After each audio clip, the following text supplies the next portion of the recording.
and the chairman of the board of the Kennedy Center, Donald J. Trump.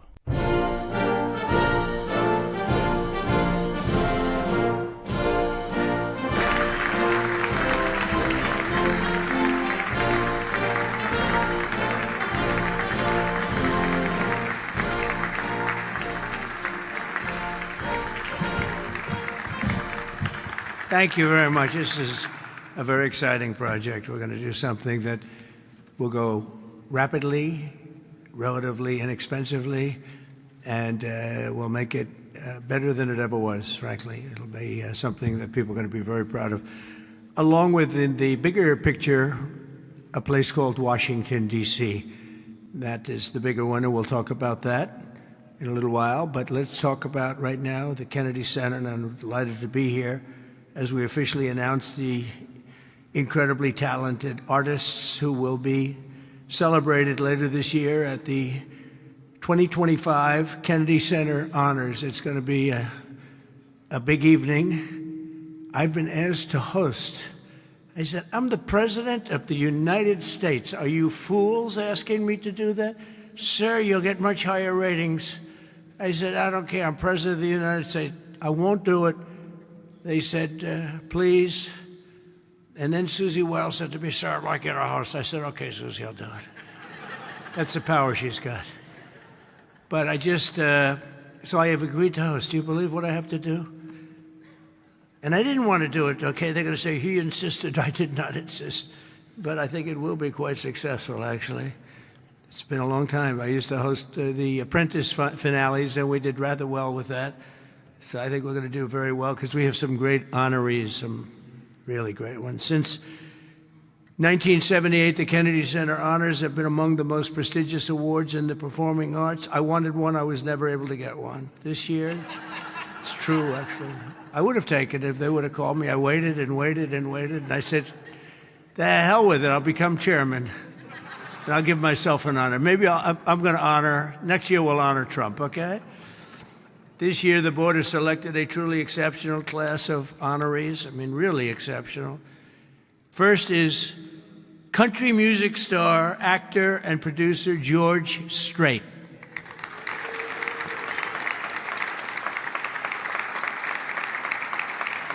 Great. Over an extraordinary 4-decade career, George has sold more than 120 million records worldwide, amassed 60 #1 hits, wow, and produced 33 platinum certified albums, more than any other living American. That is amazing. He's believed by millions of people to just be as good as you can get, and he's beloved by hundreds of millions of people all over the world. He's really something, and they call him the king of country, and we know him very well, George Strait. Okay. Please. Oh, and it looks nice. You're a good-looking guy. I hope he still looks like that. Second is actor, singer, philanthropist, and star of the Broadway stage. One of my favorite talents. I think he's one of the greatest talents I've ever actually seen. I've always said, and just so we don't get in trouble, I'll say among the greatest artists in the world are the Broadway London actors back and forth. That's all they want to do is they want to do Broadway and they want to do London. They want to do 8 shows a week, including matinee on Wednesday. And if you said make a movie, they can't even think about it. If you say go on television, they don't want to. All they want to do is be on the stage, the live stage, and it's amazing. But I've always said they're the most talented people. And this man may be the most of all. Michael Crawford is being honored. Michael was born in England in 1942.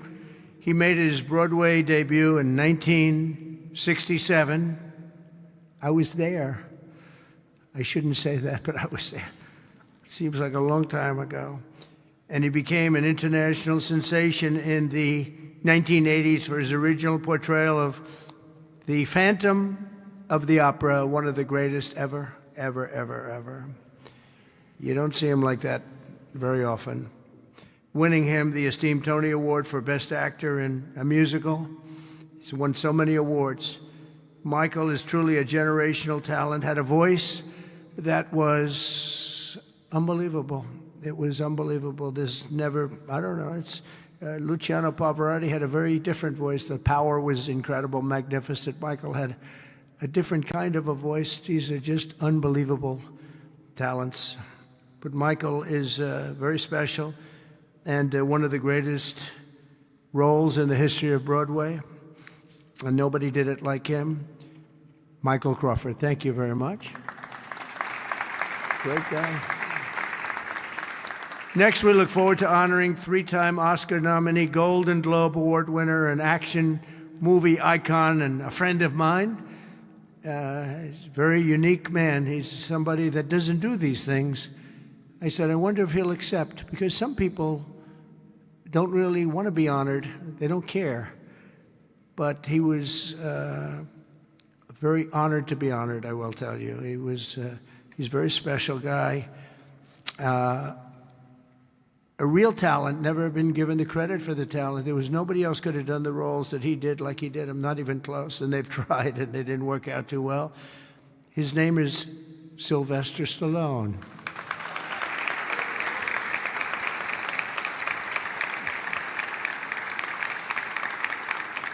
So it's very few, almost, if any, people that could have taken a name and made it so incredible, like Rocky, Rambo, Creed, and others. But think of it, Rocky, Rambo, if you did one, you're good. You do two. And I'll never forget, I was a young guy, and I went to see a thing called Rambo, and it had just come out. I didn't know anything about it, but I was in a movie theater, like we used to go to movie theaters a lot. And I said, this movie is phenomenal. What the heck? And that turned out to be a monster. Rocky is Rocky. I mean, the way that happened, you know, Sly had no money, nothing, and he went around, and everybody wants to do a boxing movie. It's the most, you know, probably more than any other type of character, boxing, always boxing. It's so great. And there's rarely been anything like this one.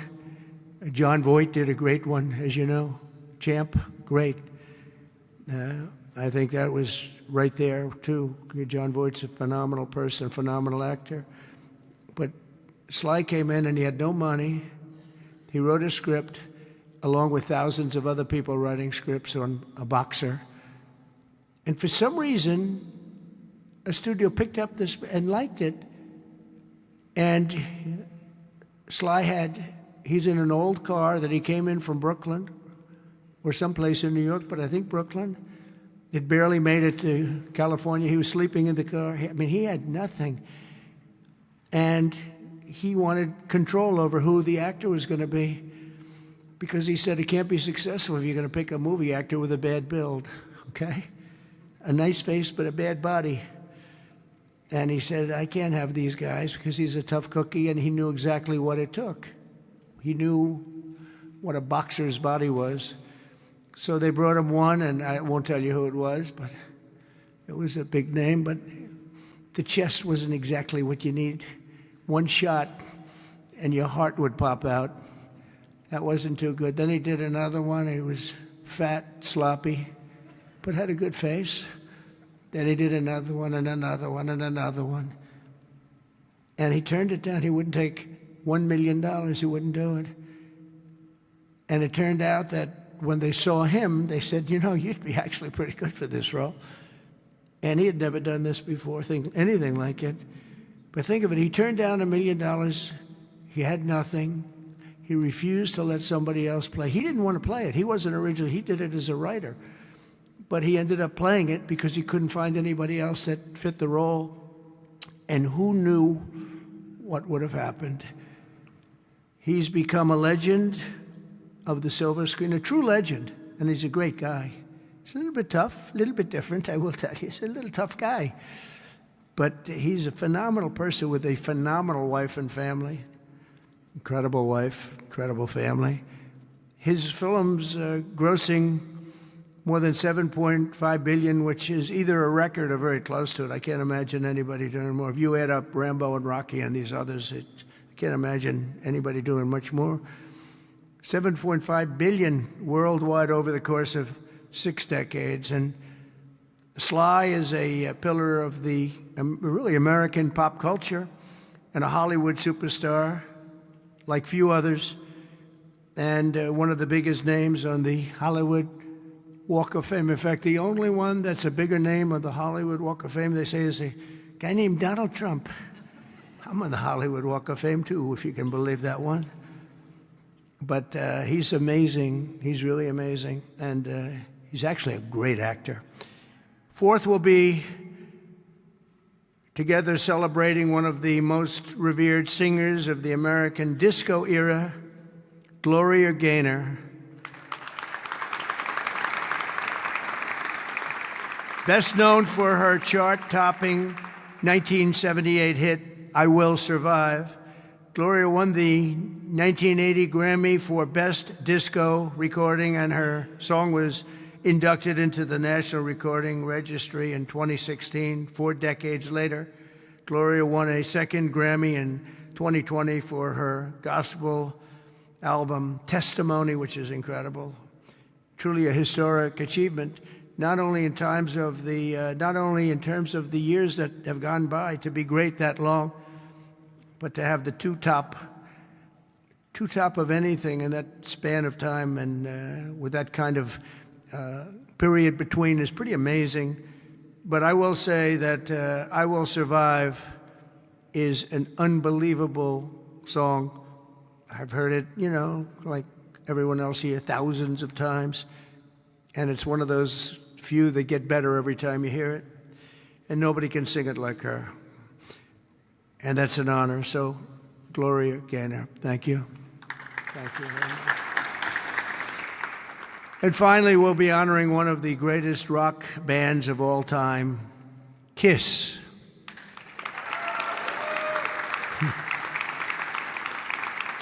So Kiss was formed in 1973 in New York City by founding band members, and incredible people, by the way, Paul Stanley, Gene Simmons, Ace Frehley, and Peter Criss. Kiss became a global phenomenon, sold more than 100 million records worldwide, and produced 30 gold albums and lots of other things they produced. They made a fortune. And they're great people, and they deserve it, and they work hard, and they're still working hard, and it's an honor to present Kiss. Thank you very much. Got it? Yeah. Thank you. And they're going to do something very special. Kiss is going to be here on a little bit before the show. I think they're going to do something very special. We're going to have a good time. The 48th Kennedy Center honorees are outstanding people, a standing group, incredible. We can't wait to celebrate the Kennedy Center honors. It'll be in December. It'll be on CBS. In a few short months since I became chairman of the board, the Kennedy Center, we have completely reversed the decline of this cherished national institution. It was being run down. Money wasn't being spent properly. They were building things they shouldn't have built that nobody wanted, instead of taking care of the great gem that it is. You look at the marble, look at the quality of the marble, and the things that, with a little fix-up and a little work, we can make it unbelievable. These columns, when you see them the next time, they'll be magnificent. I mean, we have some great plans for this. The bones are so good. The bones of a building, if you don't have the bones, you might as well forget it. I'm working on another building, a thing called the White House. We're fixing it up so beautifully. It needed it. It's been many, many years since it's been properly taken care of. It's incredible. One of the great places of the world. Maybe, I mean, truly, to me, is there anything else even close? But we're doing that and doing some other things, and we're going to also fix up a place called Washington, D.C. We're going to make it so beautiful again. We're going to be redoing the parks, redoing the grass. You know, grass is a lifetime, like people have a lifetime. And the lifetime of this grass has long been gone when you look at the parks where the grass is old, tired, exhausted. We're going to redo the grass with the finest grasses. I know a lot about grass because I own a lot of golf courses, and if you don't have good grass, you're not in business very long, Lindsey Graham. By the way, you have very good poll numbers, Lindsey. I just saw. Congratulations. But a few short months ago, I became chairman of the Kennedy Center, and we completely reversed it. We reversed what was happening.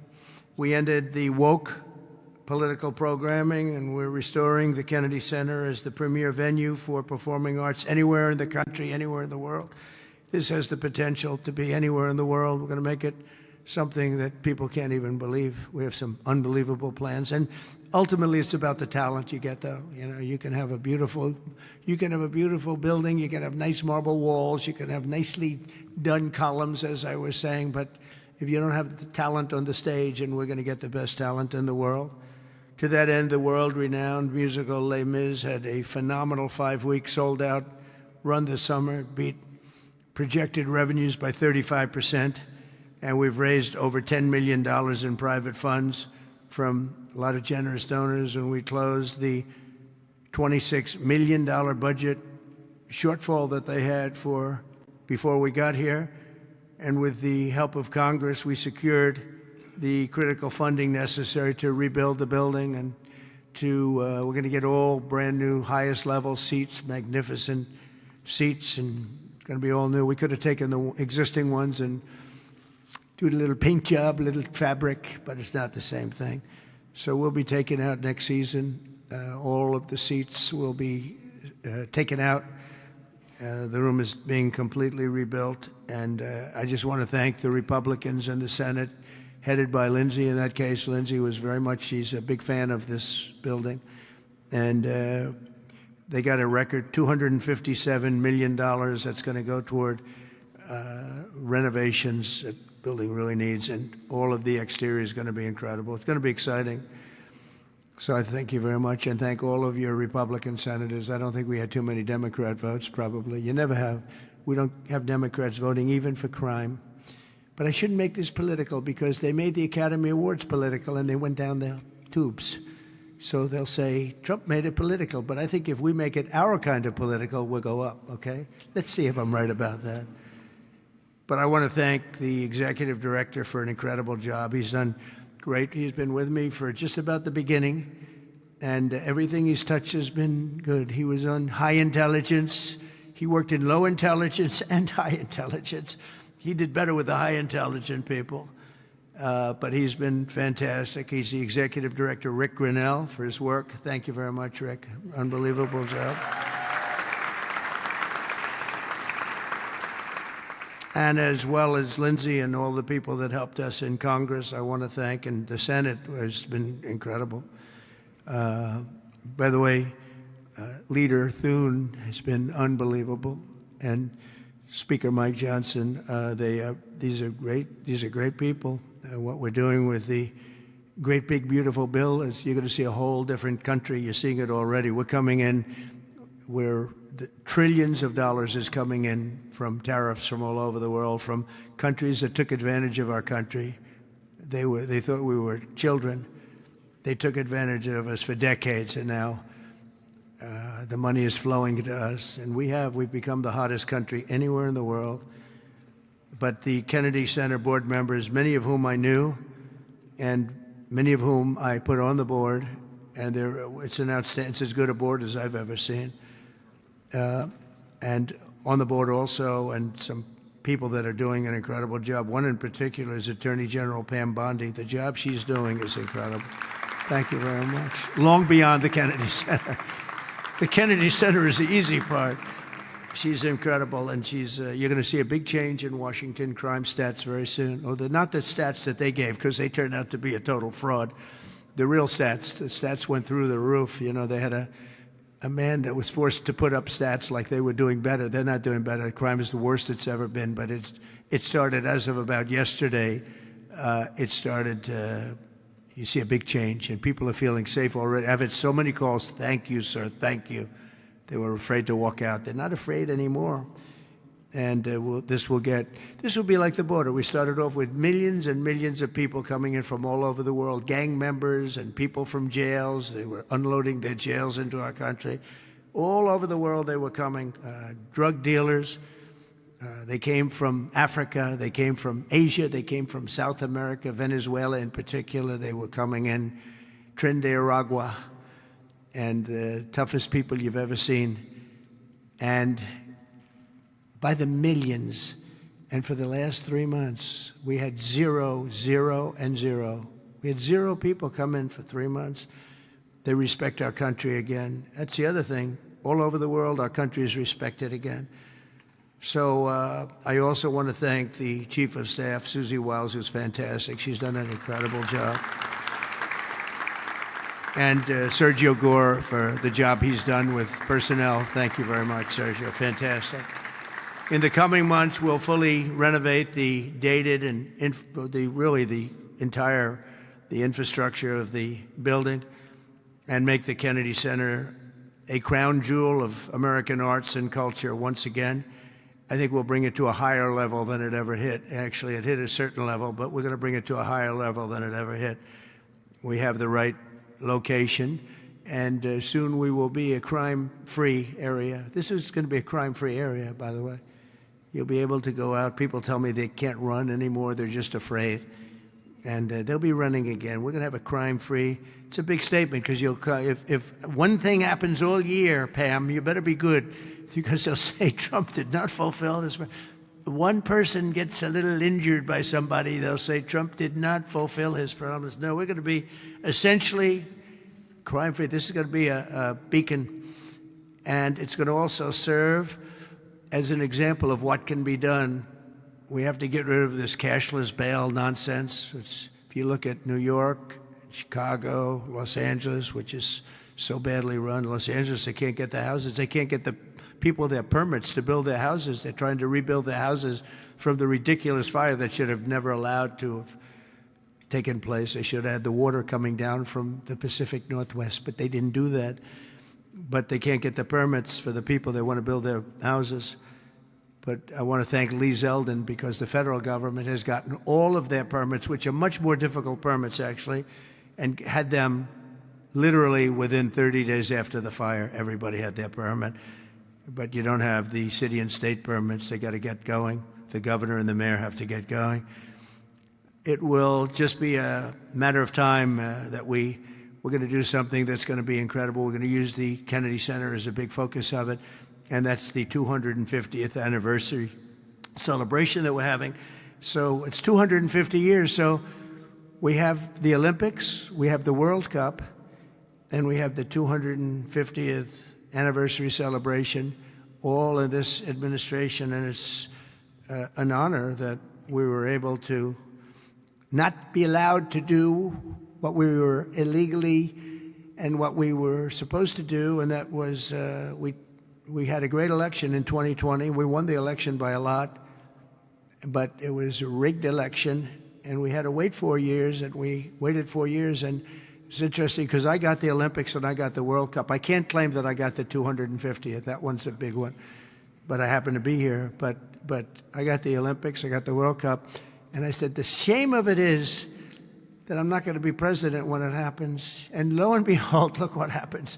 We have some bad things took place, and now I'm going to be president for the Olympics. I'll be president for the World Cup, and the 250th is going to be maybe more exciting than both. It's a great celebration of our country. We're going to be using this building for a lot of the celebration having to do with 250 years. But as I said earlier, I'm determined to make Washington, D.C. safe, clean, and beautiful again. It's going to take place very rapidly. Be prepared. And a big part of that's going to include the Kennedy Center. So thank you very much. And I want to thank everybody for helping us. This is mostly the group right here. They're young, they're smart, they're ambitious, they want my job. Someday one of them will probably have it. But we have a great group of people that are putting this together, and they're also helping us with Washington, D.C. We're going to make Washington beautiful. We're going to redo roads. We're going to redo the medians, the pavers, and the medians all throughout the city. We're going to take all the graffiti off. We're going to have to remove the tents and the people that are living in our parks. We're going to be redoing the parks, the grasses and all. We're going to be going to Congress for a relatively small amount of money, and Lindsey and the Republicans are going to be approving it. I don't know about the Democrats. They don't approve anything. It's amazing. It's like they just don't want to vote for anything. They've got the yips. You know, in golf they say the yips. The Democrats are afraid to do anything because they don't want to be criticized. But fighting crime is a good thing. We have to explain. We're going to fight crime. That's a good thing. Already they're saying, he's a dictator. The place is going to hell, and we've got to stop it. So instead of saying he's a dictator, they should say, we're going to join him and make Washington safe. But they say, he's a dictator. And then they end up getting mugged, and but the stats are very bad. But we're going to, I think we'll actually get Democrat support. I really believe they can't do this one too. It's, they talk about 80-20 issues, but I think many of those 80-20 issues, like men and women sports, I think it's 97-3, not 80-20. And I think crime is maybe 100-0. So I think we may get very well some Democrat support, but I hope so. But even if we don't, we have the majority, so we're going to vote it in as Republicans, and we're going to do something. And that's going to serve as a beacon for New York, Chicago, Los Angeles, and other places all over the country. Our whole country is going to be so different and so great. It's going to be clean and safe and beautiful, and people are going to love our flag more than they've ever loved it, and we're going to do a great job. So I want to congratulate all the nominees. They're unbelievable people, and we're going to have a tremendous day in December, and that evening is going to be special, some really special people and real talent. Do you have any questions? Yes, please. Hi, sir. There's new reporting that the Russians have hacked into some computer systems that manage U.S. federal court documents. I wonder if you've seen this reporting and if you plan to bring it up with Putin when you see him later in the week. I guess I could. Are you surprised? Are you surprised? They hack in. That's what they do. They're good at it. We're good at it. We're actually better at it. But no, I have heard about it. I have heard about it. Please. Thank you, Mr. President. You mentioned congressional Democrats. You have not yet met with Democratic leadership, but there's a funding deadline at the end of September. Do you plan to meet with Leader Schumer and Leader Jeffries to discuss that situation? Well, I will, I guess, but it's almost a waste of time to meet because they never approve anything. If we want money to fight crime, if we want money to do only good things, just good things. Let's not even talk about controversial. They don't want to meet about anything. They really are. They're stuck. They don't know what to do. They have probably more, I would say more than half are sane, but they are led by insane people. And the kind of things that they're pushing are not something. We have a communist running for the mayor of New York, and I wish him well. I may have to deal with him. I mean, it's not even conceivable. It's not even conceivable that could happen. And maybe he won't win, but he won the primaries by quite a bit. Shockingly, he won the primaries. So, and you see some of the people supporting him that truly don't believe what he's espousing. So, I mean, we will meet, but nothing's going to come out of the meeting. But here's the advantage we have is that we just passed a great big beautiful bill that had all the biggest tax cuts in history. No tax on tips, no tax on Social Security. Think of it. Think of that for the seniors. No tax on overtime. And all sorts of things. You go out, buy a car, you can deduct the interest payment. If you borrow money, you can deduct the interest payment from your taxes. So many things, but the biggest thing is, from a business standpoint, deductions. That was tremendous. Our country is roaring. Our businesses are. You're going to see some numbers in 12 months when these factories are open. We're opening up factories all over the world, all over the country. But that's all spreading to. I think we're spreading the wealth all over the world, if you want to know the truth. But we're opening them in this country at a level that we've never seen before. We've never seen. So they just don't want to prove anything. They just, we meet with them and they say, as Nancy Reagan said, just say no. They go, oh, just say no. They're afraid to approve anything. If we say we want to stop crime in this country, or as an example, bail, we want to make it so that people, if they murder somebody, they're in jail. They don't get out on no bail. They say, we don't want that. We want people to murder somebody and they immediately are released and they go out and murder somebody else. It's a big problem, a tremendous problem. By the way, we're going to go for statutes in D.C. and then ultimately for the rest of the country where that's not going to be allowed. Because it was when they did the cashless bail thing that the numbers really started going up. In this city, in New York, in Chicago, in Los Angeles, no matter where they have it, the numbers went through the roof. So we're going to meet with them, of course. I'd like to meet with them. We're going to tell them all these good things, and they're going to tell us no.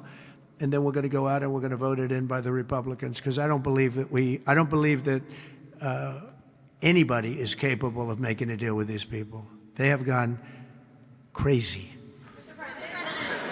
Go ahead.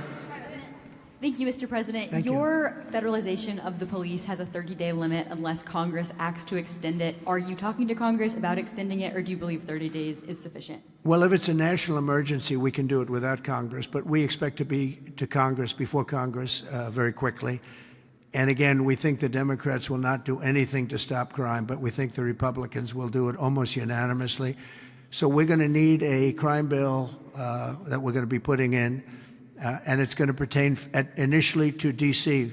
We're going to use it as a very positive example. And we're going to be asking for extensions on that, long-term extensions, because you can't have 30 days. 30 days that's by the time you do it. We're going to have this in good shape. And don't forget, in the border, everyone said it would take years and you'd have to go back to Congress. I never went to Congress for anything. I just said, close the border. And they closed the border. And that was the end of it. I didn't go back to Congress. We're going to do this very quickly, but we're going to want extensions. I don't want to call national emergency. If I have to, I will. But I think the Republicans in Congress will approve this pretty much unanimously. Please, go ahead. Thank you, Mr. President. Would you encourage members of the press to do ride-alongs with the D.C. police to understand how serious this crime issue is? Sure. It's okay to me if they want to do it. We're going to work with the D.C. police. A lot of very good people in there. Not all, but a lot of very good, very, very professional. And, we have a big force. I think they said 3,500. They're always asking the mayor, who's a very nice woman, but got to do the job. We've worked with the mayor for 6 months, and she's been here for many years. And the numbers are worse than they ever are. Don't let anyone tell you they're not. And the whole statistical charts that they made, the whole thing is a rigged deal. They got rid of the guy because he didn't want to do the numbers the way they wanted to, and they put their own numbers out. They said it's the best in 20 years. No, it's the worst in 20 years. But we're going to be very open about what we're doing. So if the media wants to ride with police, if they want to do it, if they feel it's safe, that would be okay. Yeah, please, go ahead. Thank you, Mr. President. Mary Margaret with Daily Wire. 2 questions on D.C., if that's okay. How do you feel about Mayor Bowser's level of cooperation and her choosing to advocate for D.C. statehood right now? And the statehood, let me do that one first. Statehood is ridiculous. We want to straighten the place out. Statehood's ridiculous. It's unacceptable. It's the Democrats want it because the Democrats have, about 95% in this little area. Even I didn't get it very much. They want that. They want to pick up 2 senators, and it's not going to happen. It's not going to happen. And that's the least of the reasons why, by the way, but that's one of the reasons why. What we want to do is make Washington, D.C., the greatest, most beautiful, safest capital anywhere in the world, and that's going to happen. I mentioned the word bones before. The bones here, we have the greatest bones. When you look at that Supreme Court building, I think it's one of the most beautiful buildings. When you look at some of the buildings here, it's so magnificent, and everything's good, but it's just dirty and not properly maintained. It's not taken care of. Potholes in the roads. All of it's going to happen very quickly. We're going to seek a relatively small amount of money for fix-up, and we're going to put it out to bid. We have great contractors here, great road builders, everything, and we're not ripping roads apart so they're closed for 4 years as they redo the concrete bases. You don't need that. We need a beautiful topping by a very talented asphalt-type person, somebody that does the job. We go out, you know, when I get contractors, I use great contractors. To me, a great contractor is a very special, like a great surgeon, like a great teacher, like a great nurse. A great contractor is very important. We'll only use the best. And when you put a coat of asphalt on that 2 inches of asphalt, 3 inches of asphalt, it looks brand new. You take all the garbage off. They reseed it, as we call it, or different names, but they take the bad stuff off and they put the good stuff down. It takes not a long period of time. A matter of a few days, you'll have a beautiful, magnificent road. You fix up the curbs. You get rid of the medians in this town are just horrible. You know, you're riding around, I think to myself, leaders come from foreign countries. You see, with leaders all the time, different leaders. They came in from India recently and from everywhere. They came in from a war that we just ended, Azerbaijan, and you know that, and Armenia. We just ended the war. The two leaders came in. One of them said, "My country looks better. The roads are better than, you know, we were talking about." I said, "What do you think?" He said, "Well, the roads are better in Armenia than they are in Washington, D.C. It's embarrassing." And I was asked at the last press conference, they said to me, "How important is it? You're doing world peace. We're going to on Friday to Alaska, meeting with President Putin, Russia. How important it is that the capital is important?" I said, "Very, very important." I told my father, said to me, "When you see a restaurant and you want to go and you want to have dinner, and then you go up to the front door and it's dirty, turn around and go back because the kitchen's dirty." It's the same thing with the capital of the United States of America.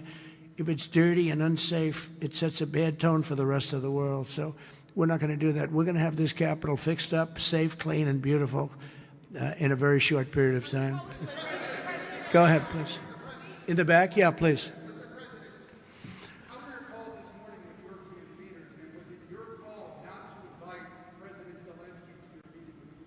No, just the opposite. No. We had a very good call. He was on the call. President Zelensky was on the call. I would rate it a 10, you know, very, very friendly. I know the leaders because I was at NATO, as you know. I took it from 2% to 5%, 2% that wasn't paid, 5% that is paid, which is trillions of dollars in defense capability.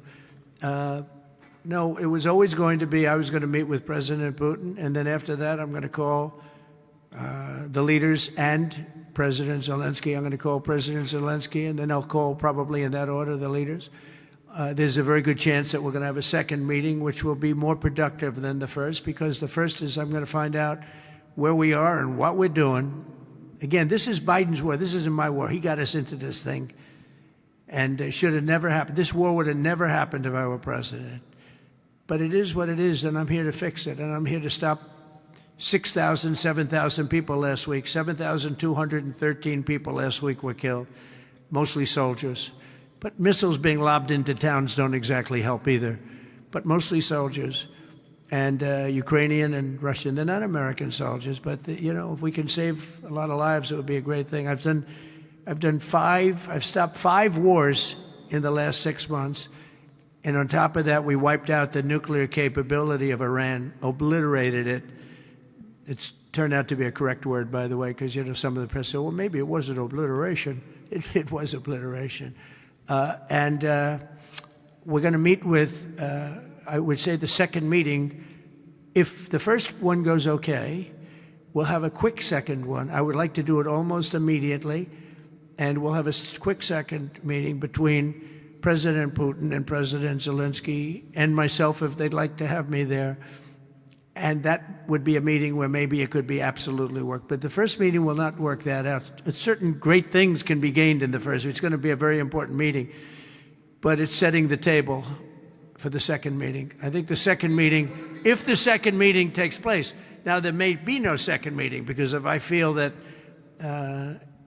it's not appropriate to have it because I didn't get the answers that we have to have, then we're not going to have a second meeting. Thank you, sir. Thank you, sir. I didn't ask you. Go ahead, please, and address. I just wanted to ask you, thank you, Mr. President. How involved were you in the selection process of these honorees? I would say I was about 98% involved. No, they all went through me. They came over, Rick and Sergio and everybody. They said, I turned down plenty. They were too woke. I had a couple of wokesters. No, we have great people. This is very different than it used to be. Very different. These are great people, and they're not. I don't have any idea of the Republican, because I want people that.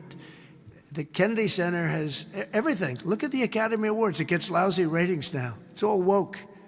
All they do is talk about how much they hate Trump. But nobody likes that. They don't watch anymore. That used to have 45 million people watching. I remember The Apprentice, first season. The Apprentice had 42 million people. The Academy Awards had 41 million people. We were the second show to the Super Bowl. But since then, the Academy Awards have gone down to, I think they've gone down to numbers that are like a regular show because it went woke. We're not doing it for that reason. We're doing it because we want the great talent. But these are great people. So I was just a very long answer, but I was very involved. Thank you, Mr. President. The Biden administration was auctioning off border wall materials, but we're hearing now that the auctioneer is selling those materials back. Are you finishing building the wall? Well, I built hundreds of miles of wall, and I was getting very close. I actually finished the wall, but then I added another 200 miles because when you do the original wall that I said I was going to build, which I got built, and I got it to the specifications of the Border Patrol and ICE, the exact. They wanted steel, they wanted concrete inside, they wanted rebar inside that, they wanted it to have wires. We have the walls are wired for, all of the internet stuff and security things.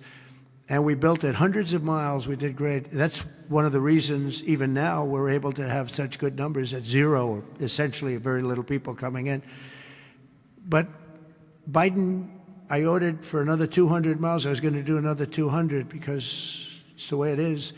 And we're all set to do it. Then we had the bad election result, the horrible, what happened to our country, what they've allowed to happen to our country. And we are taking now that wall back. They sold the wall. Now, this is expensive stuff. Hardened steel, very expensive. 9,000-pound concrete and rebar. Rebar is very expensive, the hardest rebound. No, it's very hard to cut. You have different materials. It's very hard to cut because they cut it down if they can. It's very hard to cut. And Biden sold it for pennies on the dollar, 3 cents on the dollar, 4 cents on the dollar. He sold it. And I said, these guys really don't want it. That was when I first realized, when I saw the wall was being put up, because we could have finished the rest of the wall in about 4 weeks, anywhere from 3 to 4 weeks. It was all set to go. It was laying down, ready to be put up. The foundations were, and they took over, and they said, we're going to sell the wall. And they sold it, as you know, for pennies on the dollar. Well, Pam Bondi's been working very hard on suing that company, and I think they reached a settlement where we're taking the wall back. But they stole the wall from us. That wall is so expensive to build, and we had it, as you know, hundreds of miles of it, and they came along and they basically sold it for scrap. And what a shame that is. But that was when I first realized that these people actually want to have open borders. And no country has poor countries don't have open borders. No, we had open borders where people just walked in. It didn't matter what they looked like, who they were. We had 11,888 murderers, half of whom killed more than one person. Literally killed more than one person. And this is who we took into our country. So the wall is the least of it, but we're going to take the wall back. We're paying a small amount of money, as I understand it, to get it back, to get rid of the litigation. We'll take it back. We'll put it up. Yeah.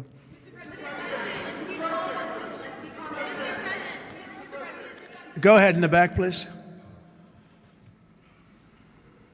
I want to take it back to the Kennedy Center, if I can, just for a second, Mr. President. Sure. From what I understand, the Les Mis show exceeded everyone's expectations. Attendance, revenue, across the board. Great. Do you anticipate future shows to basically do the same?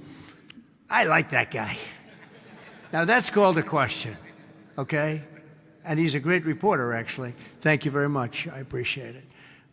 Yeah, it did great. Les Mis did great, broke records, and was sold out and beautiful. And we anticipate a lot of that happening. There's a thirst for it. And especially when the crime is knocked out. You know, when we knock out crime, some people probably stay away from places like restaurants and other things. It ruins your whole fabric. It ruins your country. And when somebody thinks they have about a 25% chance of getting mugged, they say, let's not go to restaurants tonight. We're going to make it so that they have no chance of getting mugged. And it's going to happen soon. And yeah, we think we're going to have a lot of very successful evenings here. Please.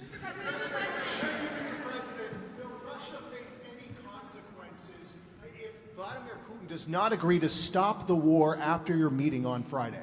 Yes, they will. Yeah. What will the consequences there will be be? consequences. Sanctions, tariffs? There will be, I don't have to say, there will be very severe consequences, yes. Yeah, please. Can I ask you a question about the Fed? Right next to you, please, yeah. About the Federal Reserve. Oh, Federal Reserve, my favorite. Too late. He's too late. You're considering suing Jay Powell. Can you update us on your thinking about that and tell us where you are in your search for a new chair? Well, he took a building that could have been painted and fixed, like we're going to fix this building for very little money. And that was in better shape. He took a building and what they did to that building, they built a basement under the building. It didn't have a basement. This is simple to understand. The building is right next to a thing called the Potomac River. The beautiful Potomac River. That means lots of water. And the water is right under the building. And they decided to build a basement under the building in the Potomac River. So in order to do that, you need the biggest pumps that God ever created. And they were pumping their hearts out, but as big as those pumps are, you can't pump it fast enough because it's the Potomac River. If the pump were bigger than this room, you couldn't pump it. But they tried, and they've been building a basement. And I said, why did you want to build a basement? I thought it would be a good idea, sir. A basement is the least valuable floor in a building. I know a lot about real estate. The least valuable thing is the basement. And you don't build a basement under a building that is 2 feet above the river that's right next door. You know, it's right near the river. People don't realize the river's right out their window. And that's the beginning. They did just a terrible job. Instead of, I could take a ceiling like this, they'd rip out the ceiling. Because they see a crack, let's rip out the ceiling, and I would fix the crack, and I would paint the ceiling. And under the ceiling, they put the most incredible protective material. They go out by 3/4 inch, brand new, gorgeous 3/4 inch plywood and sheetrock, hardened sheetrock, and they had it all over the building. So if a little piece of flake came down, but the problem is when they took the ceiling down, and it would hit. They spent millions of dollars on protective material that you didn't have to spend anything. He could have done that job for $25 million, and they spent $3.1 billion. He said 2.7, but it's really 3.1. They just don't want to include one of the buildings in the deal. But it's going to be much more than that. And I think he'll be long gone by the time it finishes because they've got a long way to go. And then I hear they want to hire 3,000 economists. What are they going to do? And he got it all wrong. He's too late. We call him Jerome Too Late Powell. It will live with him forever. I believe that name will live with him forever, along with the name Pocahontas and some of the others. He worked closely with Pocahontas, by the way. She's another beauty. But we have a real problem there. They're way over budget. And they did a job that shouldn't have been done. It was unnecessary to be done. I could have gotten the greatest wallpaper anywhere in the world from the finest stores in the world. I could have fixed up a wall a little bit. It would have taken about 2 hours and covered it with the most magnificent silk and most magnificent paper for thousands of dollars as opposed to tens of millions of dollars. What a shame it is that they did. But they would take down areas of the building that shouldn't have been taken down. They could have literally been painted, and they didn't do that. So they've got a long way to go. And I think it's just grossly incompetent, but not quite as incompetent as his decision not to do interest rates, take down interest rates, because just like they shouldn't have taken down a ceiling, they should take down interest rates. Every point costs us $360 billion a year. Think of that, $360 billion for 1 point. And we should be down at 1% because we're the leader of the world. We were always the lowest interest rate until like a certain time ago, decade, couple. But we were always, because we were the United States of America. So even if the country was run badly, we were considered like to be super prime. And now he's got us in a bad place. So we're paying $360 billion a year for each point. Now, I believe we should be 3 or 4 points lower. So that's over $1 trillion we pay every year in interest. And it's really just a paper calculation. You sign a document and you save almost $1 trillion because that number equates very much to the bonds that we have to buy. But despite that, we're powering through it, and we have the greatest economy maybe we've ever had. But the housing sector, people aren't able to get good mortgages. They're paying too much because of Jerome Too Late Powell. He's truly incompetent, and we'll be making another. We put a very good man in temporarily in the one spot because one of the people that was appointed by the Democrats left early. And I heard left because that person wanted lower interest rates, and I heard quit, but I have no idea. I'm sure she won't say that. I'll be naming a new chairman sometime within the next. I think I'll name it a little bit early, the new chairman. I'm down to 3 or 4 names, all good, all great. The problem is you name them and then they turn out to be not good. That's happened to me a couple of times. You name somebody, they tell you everything you want to hear, and then they go in and they turn out to be not good. I mean, he told me everything that I thought was appropriate. He turned out to be a stiff, real stiff. But other than that, I think he's doing a very good job, yes. Okay, maybe 1 or 2 more. 1 or 2 more. Yes, sir, please. Go ahead. He looks like Scott Bessent. Are you the Treasury Secretary? You don't want me for Treasury. I don't know. You look like you could do a good job. Go ahead. I keep my family budget okay. Sir, when you meet with Vladimir Putin Friday in Alaska, yeah, do you believe you can convince him to stop targeting civilians in Ukraine? Well, I'll tell you what. I've had that conversation with him. I've had a lot of good conversations with him. Then I go home and I see that a rocket hit a nursing home or a rocket hit an apartment building and people are laying dead in the street. So I guess the answer to that is no, because I've had this conversation. I want to end the war. It's Biden's war, but I want to end it. I'll be very proud to end this war along with the 5 other wars I ended. But I guess the answer to that is probably no, because I would have had a good conversation with Vladimir.